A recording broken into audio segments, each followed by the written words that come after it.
우리 예수의 신부님 한 분이 한 달간 삼수련 때, 한 달간 영신수련할 때, 피정할 때 일입니다.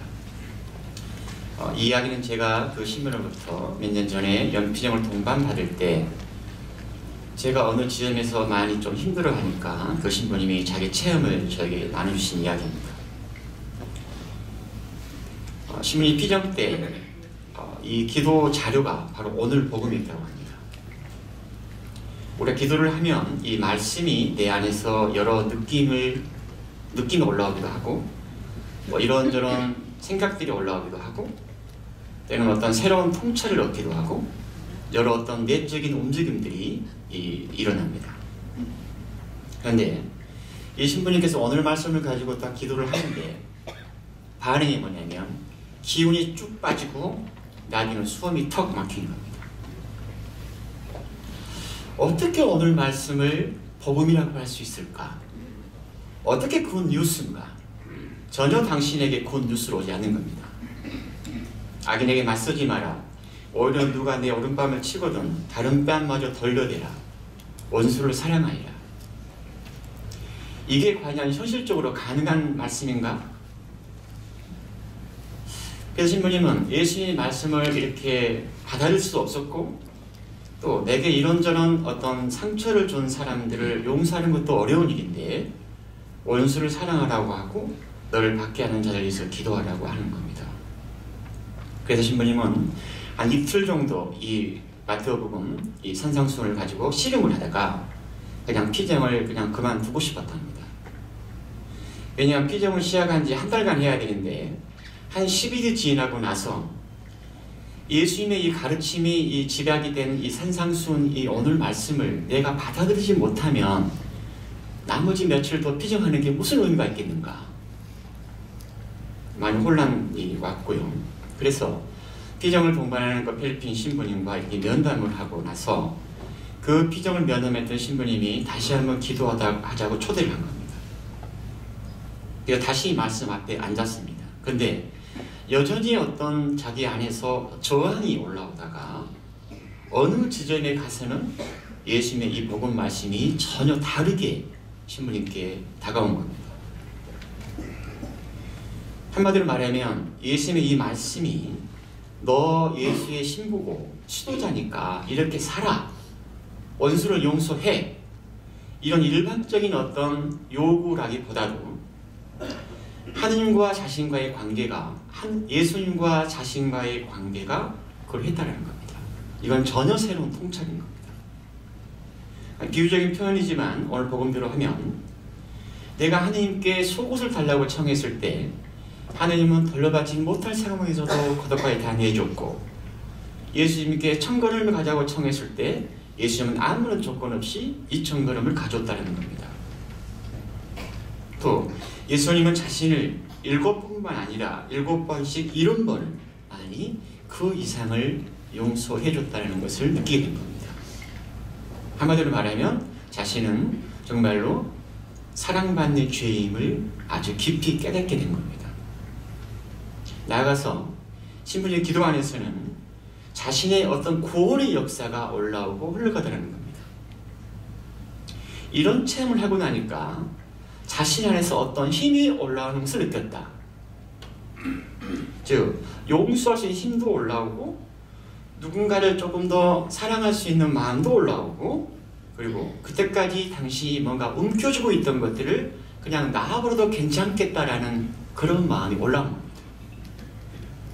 그 힘은 그때까지 당신 자신을 이렇게 멈춰져 있던 즉 자신을 넘어서게 하는 힘이었다고 했습니다.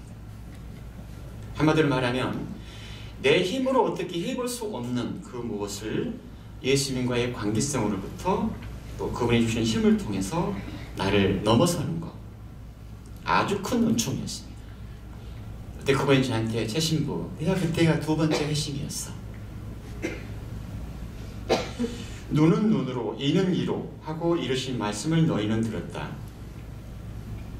소위 동태복수법입니다.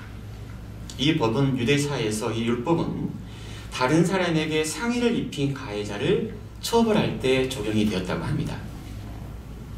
즉 고의적으로 범죄를 저지른 사람에 대해서 모세 율법은 레위기에서 이렇게 이야기하고 있습니다.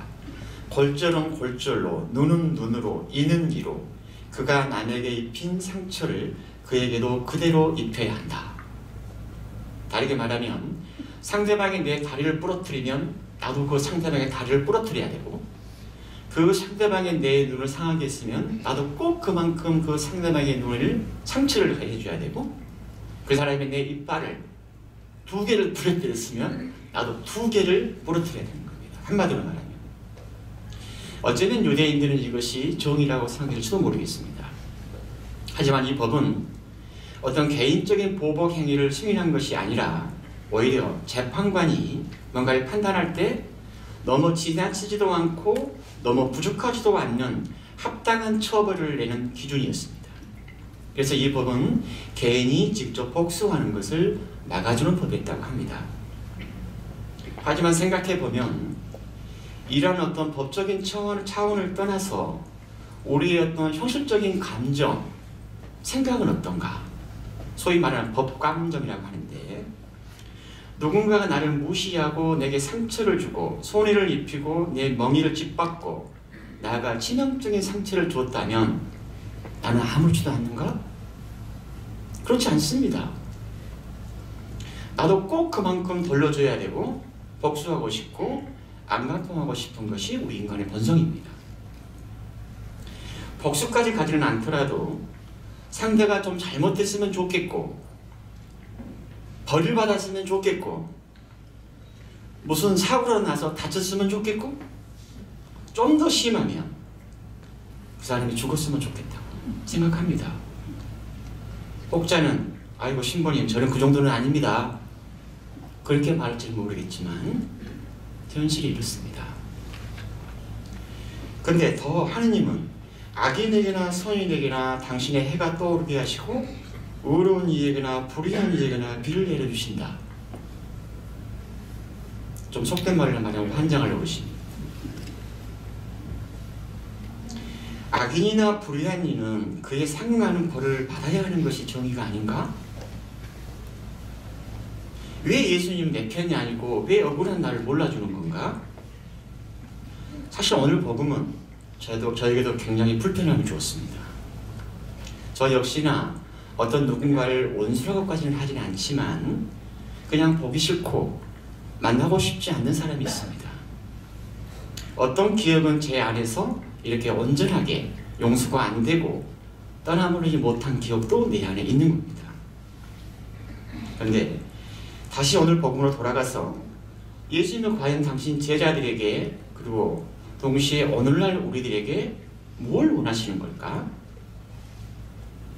눈은 눈으로 이는 이로 하고 이르신 말씀을 너희는 들었다. 그러나 나는 너희에게 내 이웃을 사랑해야 한다. 그리고 내 원수를 미워해야 한다고 이르신 말씀을 들었다.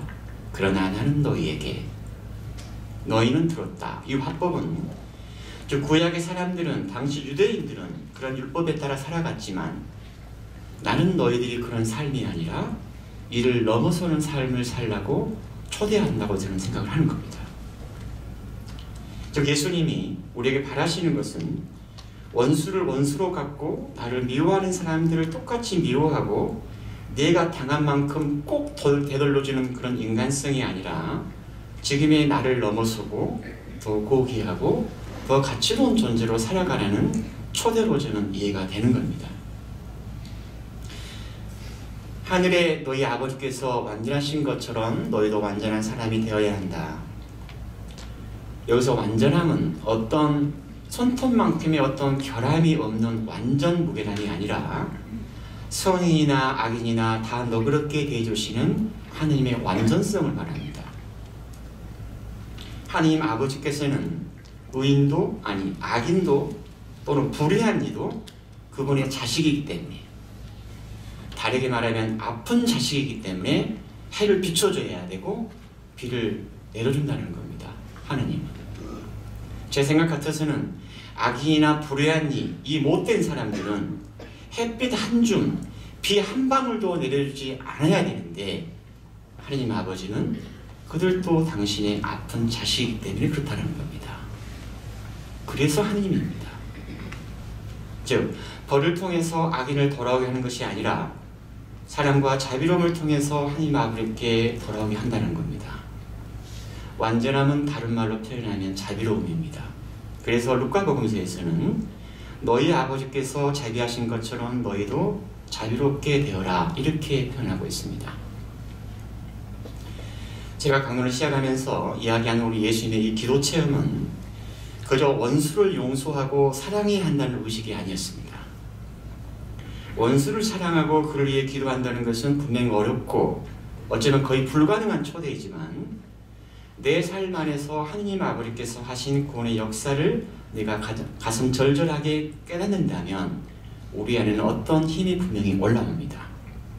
혹은 그러한 내가 어떤 하나님으로부터 사랑받는 체험이나 또 아무런 조건 없이 받아들이는 그런 내적인 체험이 일어나지 않더라도 그 신부님이 제게 가르쳐준 것은 내가 갖고 있는 이런저런 어려움이나 문제들을 그 사람과의 관계에서만 바라보지 말고 그 문제를 하나님 안으로 들어와서 하나님과의 관계성 안에서 보라는 뜻으로 저는 이해를 했습니다.